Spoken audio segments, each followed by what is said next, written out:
एक कंपनी को ये ठेका दिया गया कि चीन से 5 लाख टेस्ट किट्स खरीदे। वो ठेका या वो कॉन्ट्रैक्ट आईसीएमआर के कहने पर दिया गया। अब जो चीन से टेस्ट किट्स इंपोर्ट की गई,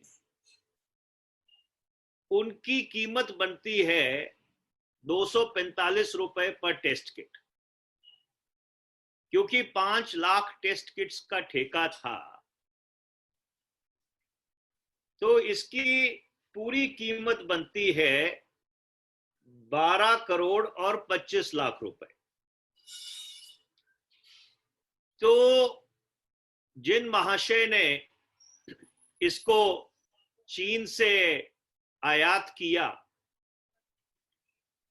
उन्होंने एक दूसरी कंपनी को ये जो 5 लाख टेस्ट किट्स हैं वो 21 करोड़ रुपए की बेची। तो मैं दोबारा से दोहराना चाहता हूं कि आईसीएमआर ने ठेका दिया 5 लाख टेस्ट किट खरीदने का। वो 5 लाख टेस्ट किट चीन से आयात करनी थी, आयात हुई, और एक टेस्ट किट की कीमत लैंडेड कॉस्ट जीएसटी के समेत 245 रुपए पड़ती थी। जिस महाशय ने उसको इंपोर्ट किया, उसने एक और कंपनी को जो बीच में थी, उसको ये 5 लाख टेस्ट किट्स 21 करोड़ रुपए की बेची। तो उसने 7.5 करोड़ रुपया मुनाफा कमाया। और उस कंपनी ने आगे वो टेस्ट किट्स आईसीएमआर को 30 करोड़ में सप्लाई की। इसका मतलब दूसरी कंपनी ने भी 9 करोड़ रुपया मुनाफा कमाया। तो कुल मिलाकर 30 करोड़ रुपए की ट्रांजैक्शन में से ये दो कंपनियों ने मिलकर 18 करोड़ और 75 लाख रुपया इसको अंग्रेजी में कहते हैं आर्बिट्राज लिया। मतलब 100% से भी ज्यादा मुनाफा ये कंपनियां आईसीएमआर को जो टेस्ट किट सप्लाई हो रही हैं उसमें कमा रही हैं। और जिस कंपनी ने चीन से ये किट्स को आयात किया, मैट्रिक्स लिमिटेड करके कंपनी का नाम है, मैट्रिक्स लैब,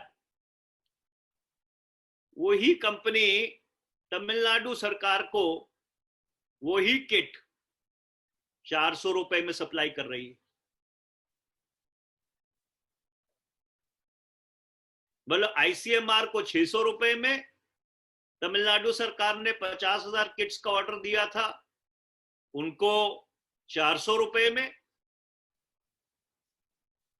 और फिर जब अदालत ने फटकार लगाई कि भाई ये क्या हो रहा है, इतनी महामारी फैली हुई है, हर व्यक्ति अपने घर में घर तक सीमित है, अर्थव्यवस्था पूरी तरह से बैठ गई है, किसी को ये नहीं मालूम कि कल क्या होगा।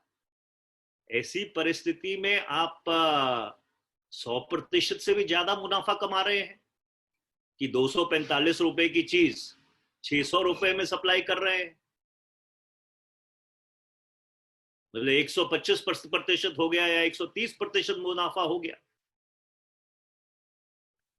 और आईसीएमआर को एक रेट पे सप्लाई कर रहे हैं, तमिलनाडु सरकार को दूसरी रेट पे सप्लाई कर रहे हैं। तो फिर वो महानुभाव कहने लगे कि साहब हम 400 रुपए में सप्लाई कर देते हैं आईसीएमआर को, तो सवाल ये है कि ये क्या हो रहा है कि इस समय ये कालाबाजारी और मुनाफाखोरी, इसको रोकने की जरूरत है। इसके ऊपर तुरंत कार्रवाई करने की जरूरत है। छोटे बच्चे, किसान, नौजवान, महिलाएं अपनी गाड़ी कमाई में से इस बहुत ही विचित्र समय में पीएम केयर्स में पैसा दे रहे हैं, बाकी रिलीफ फंड में पैसा दे रहे हैं। और ये पैसे का इस्तेमाल किस तरह से किया जा रहा है?